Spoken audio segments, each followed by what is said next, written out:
तर आपल्या सगळ्यांनाच माहिती आहे की अभिजितला जर एखादी गोष्ट प्रॉमिस देऊन सांगितली तर तो गोष्टी इतरांना सांगत नाही आणि त्या गोष्टी स्वतःजवळ ठेवतो, पण कधी कधी त्याच गोष्टींचा वापर करून तो इतरांना टोमणे देखील मारतो की यांनी मला अशी गोष्ट सांगितली होती पण मी तुम्हाला ती सांगितली नाही।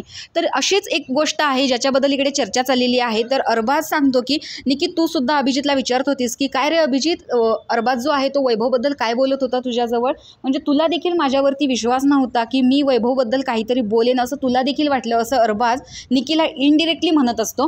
तर निकीला हे आठवत नसतं, तर तो सांगतो की नाही का आपण इकडे दोघंजण बसलेलो होतो आणि तू अभिजितला विचारत होतीस की काय सांगितलं, पण अभिजितने तुला ती गोष्ट नाही सांगितली। पण ज्या वेळेस अभिजित, अंकिता हे सगळेजण बसलेले होते त्यावेळेस अभिजित अंकिताजवळ म्हणाला की वैभवबद्दल मला अरबाजने ज्या गोष्टी सांगितल्या त्यासुद्धा गोष्टी मी अजून वैभवला नाही जाऊन सांगितल्या, आणि अंकिताने हाच मुद्दा उचलला आणि वैभवला जाऊन सांगितला की अरबाज हा अभिजितजवळ तुझ्याबद्दल काहीतरी बोलत होता।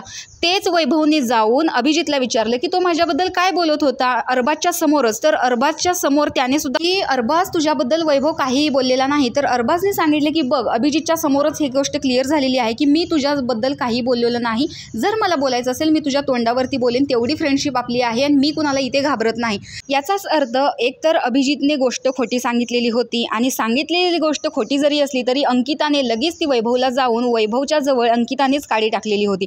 तर अंकिताचं नेहमीच हे वागणं आहे की एखादी गोष्ट जर तिला कळली ना ती लगेच जाऊन दुसऱ्याला सांगते, फक्त काड्या लावण्याचं काम करताना ती दिसत असते। तर तुम्हाला अंकिताचं हे वागणं पडतं का हे कमेंट बॉक्समध्ये नक्की सांगा। अशाच बिग बॉसच्या नवनवीन अपडेटसाठी आपल्या चॅनलला सबस्क्राईब करा। तोपर्यंत बाय।